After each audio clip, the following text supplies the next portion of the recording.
আসসালামু আলাইকুম এভরিওয়ান, আশা করি সবাই অনেক ভালো আছেন। আমি কেমব্রিজ থেকে বলছি, আপনাদের সিলেটের মেয়ে। আজ আপনাদের সাথে শেয়ার করতে আসলাম কিভাবে আমি খুব সহজেই হোমমেড পিৎজা বানিয়ে নেই। আমার বাচ্চারা আমার হাতের পিৎজা খুব বেশি পছন্দ করে, ভাবলাম আপনাদের সাথেও শেয়ার করি। আমাকে প্রতি সপ্তাহে একবার হলো পিৎজা বানাতে হয়। আমার বাচ্চারা অনেক বেশি পছন্দ করে, আর আমিও না বলতে পারি না। আমার হাতে সময় থাকলে আমি পিৎজা বেস তৈরি করি, তারপর টপিং বানিয়ে নেই। আর যেহেতু আমি অনেক বেশি ব্যস্ত থাকি, তাই মাঝে মধ্যে আমি সুপারমার্কেট থেকে রেডিমেড যেটা নর্মাল পিৎজা কিনতে পাওয়া যায় সেটাই নিয়ে আসি। যদিও এটা অনেক বেশি বেসিক থাকে, আমার বাচ্চারা একদম পছন্দ করে না, তাই আমি চেষ্টা করি ওদের পছন্দ মতো টপিং দিয়ে দিতে। আমার পুরো ফ্যামিলি আমার হাতে পিৎজা খুব বেশি পছন্দ করে। আমার বড় মেয়ে তো বলেই আমার হাতের পিৎজা নাকি ডমিনোস আর পিৎজা হাট থেকে অনেক বেশি মজার হয়। আমি রিসেন্টলি আমার একটি ব্লগে চিকেন পিৎজা শেয়ার করেছি, আমি সেটার লিঙ্ক আপনাদেরকে ডেসক্রিপশন বক্সে দিয়ে দেব। আজ আমি আপনাদের সাথে শেয়ার করব আমি কিমা দিয়ে কিভাবে খুব মজার টপিং বানিয়ে নিই। আমার রেসিপি ফলো করে ভালো লেগে থাকলে আমাকে লাইক, কমেন্ট আর সাবস্ক্রাইব করে নেবেন বেল সহ। আপনি যে কোনো ধরনের কিমা ইউজ করতে পারেন, আমি এখানে মিটের কিমা ইউজ করছি। আমি প্রথমেই কিমাকে ভালো করে ধুয়ে হালকা বয়েল করে নেব, এতে কিমার স্ট্রং স্মেলটা দূর হয়।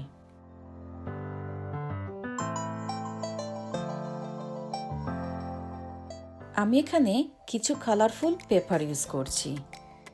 আপনি অবশ্যই আপনার ফ্যামিলির পছন্দ মতো টপিং ইউজ করবেন। আমি প্রথমেই একটি প্যানের মধ্যে অল্প পরিমাণে তেল দিয়ে দেব। তেল একটু গরম হলেই আমি এখানে হাফ টিস্পুন আদা আর হাফ টিস্পুন রসুন দিয়ে ভালো করে নেড়ে ছেড়ে দেব।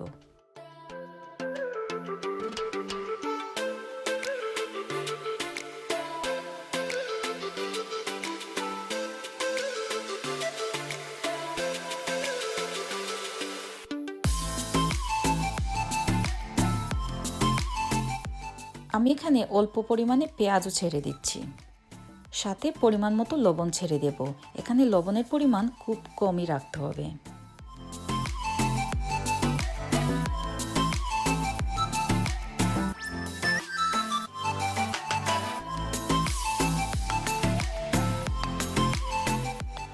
এই পর্যায়ে আমি কিমাও ছেড়ে দেব, তারপর এটাকে ভালো করে নেড়ে ছেড়ে দেব।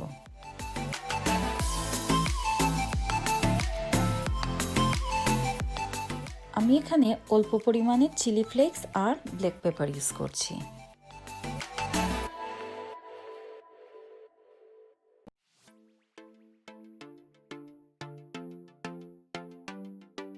সাথে আমি পেপারও ছেড়ে দেব।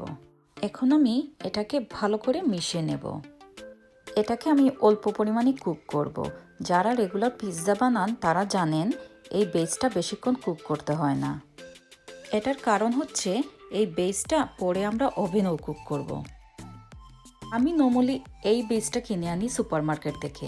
এটার মধ্যে অলরেডি চিজ দেয়া থাকে, যদিও খেতে অনেক বেশি প্লেন লাগে। এখন আমি এই রেডিমেড পিৎজার উপরই আমার টপিংটা দিয়ে দেব। পিৎজা বেস বানানো কিন্তু অনেক সহজ, আমি আপনাদের সাথে আরেকদিন রেসিপি শেয়ার করব। আমি পিৎজার টপিং দেওয়ার আগে এইভাবে হালকা স্লাইস করে নিই।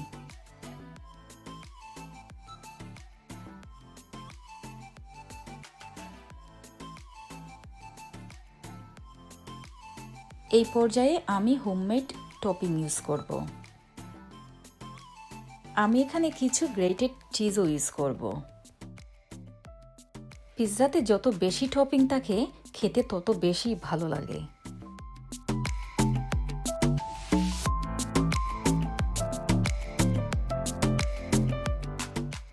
এখন আমি কি করব তা বুঝতেই পারছেন। আমি ওভেন আগে থেকেই 160 ডিগ্রি গ্যাস মার্ক দিয়ে অন করে রেখেছিলাম।